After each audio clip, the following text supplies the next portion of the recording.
août 1944, Hitler, craignant que la 19e armée ne soit prise en tenaille entre les Alliés progressant vers l'Est et ceux qui viennent de débarquer en Provence, donne l'ordre au général Frédéric Wiese de se replier sur une ligne de défense Belfort, Crête des Vosges, Ardennes, Rhin.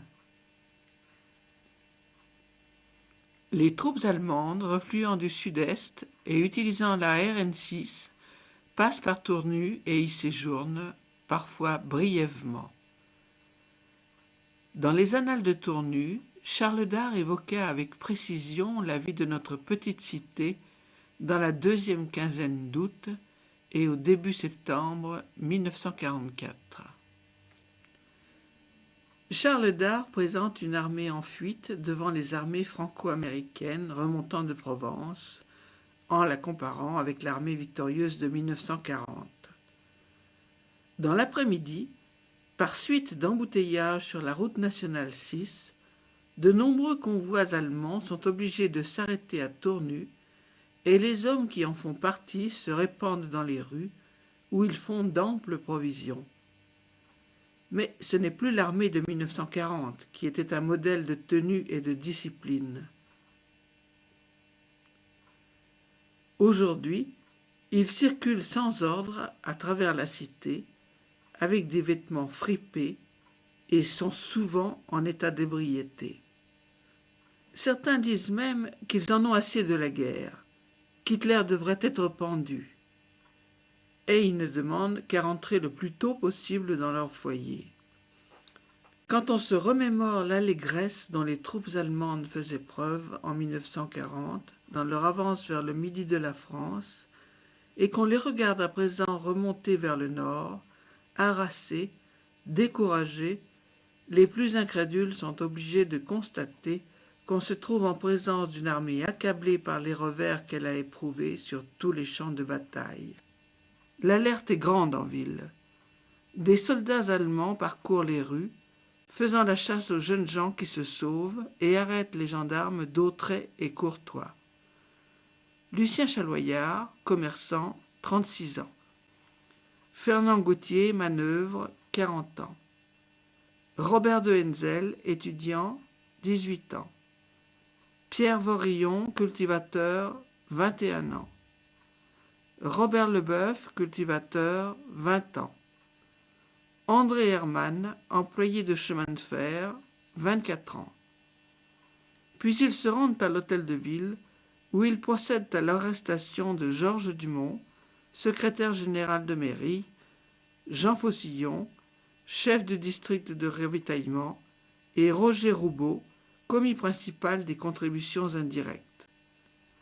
Monsieur Doré, maire, n'étant pas dans son bureau, ils se rendent à son domicile, à l'école communale de garçons, qu'ils cernent, pénètrent chez lui, et le somment d'avoir à les suivre au Pas Fleuri, où il rejoint les personnes déjà arrêtées.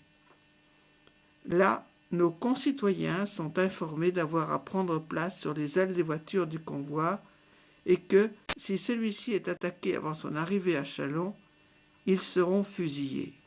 À 20h reviennent messieurs Faucillon, Roubaud, Chaloyard, Gauthier, De Henzel, Vorillon, Leboeuf. C'est l'inquiétude pour les autres otages. Le 23 août. Vers 18h, on apprend que nos malheureux concitoyens, emmenés comme otages et qui n'avaient pas été mis en liberté, ont été fusillés hier soir par la Gestapo à Saint-Marcel. Leurs noms reviennent sur toutes les lèvres et la population est unanime à flétrir l'acte sauvage dont ils ont été victimes. Et les Allemands continuent de menacer la population. Le soir du 24 août, ils prennent 25 otages et les alignent devant le mur de la perception de Plot, où ils restent immobiles pendant près de 2 heures. Ils sont heureusement libérés. Le 24 août, c'est à nouveau la tragédie. À Cuisery cette fois, on apprend, hélas, qu'à la suite d'une vive fusillade, 2 hommes des FFI, les 12 des habitants de cette petite ville, ont été tués. Un général et son état-major s'installent le 29 août devant la maison Reynolds, en face de la gare. S'agit-il d'organiser la défense de la ville contre les armées franco-américaines? Ce ne sera pas le cas. Le samedi 2 septembre, à la suite de l'ordre d'Hitler à ses troupes de regagner le Reich, le général et son état-major, installés chez M. Reynolds, ainsi que les troupes d'occupation cantonnées dans le quartier de l'Abbaye, ont été avisés d'avoir à quitter Tournu. Avant de le faire, les troupes d'occupation font sauter le pont, incendient les wagons stationnés en gare, tentent de faire sauter le pont de la route de Saint-Jean-Gou, occasionnant des dégâts aux immeubles alentours. Le pouvoir allemand n'est plus dès lors représenté que par des troupes fuyant vers le nord, faisant halte dans notre cité. Le 3 septembre, les Allemands abandonnent Mâcon, investi par le maquis le 4, juste avant l'arrivée de l'avant-garde de l'armée B du général Delattre.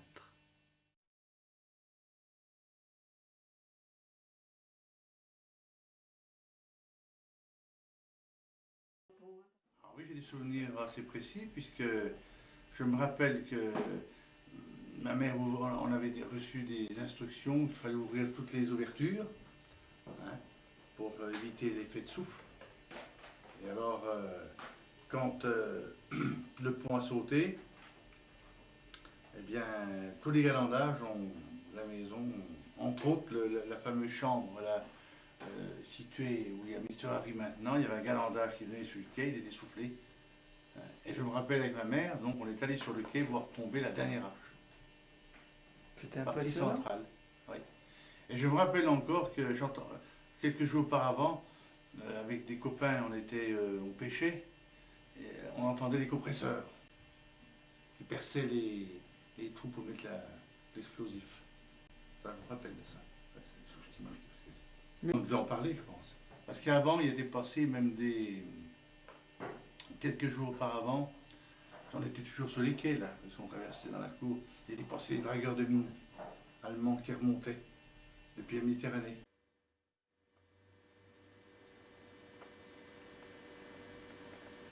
J'étais chez mon grand-père à Préty, dans le café sur la place de l'Abreuvoir. Dans l'après-midi du 1er et du 2 septembre, des troupes allemandes, des Mongols, sont passées dans le village. Mon grand-père a fermé très tôt portes et volets.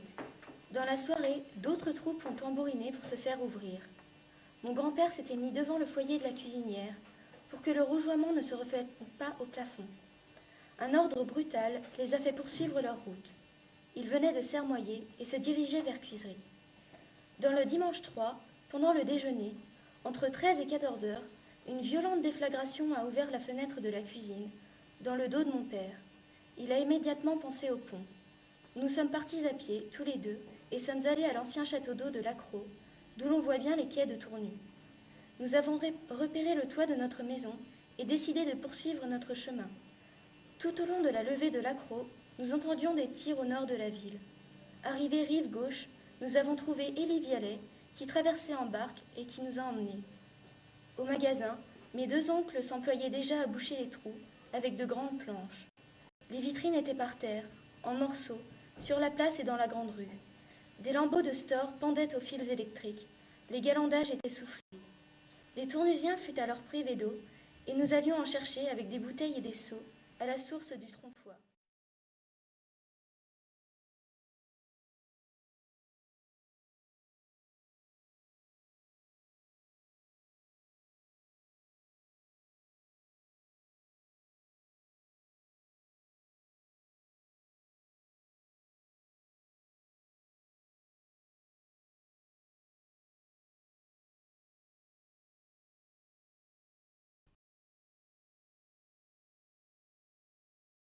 Groupe de résistants, vous sentez que ça y est, cette fois-ci, c'était le moment. On savait qu'on se doutait quand même que...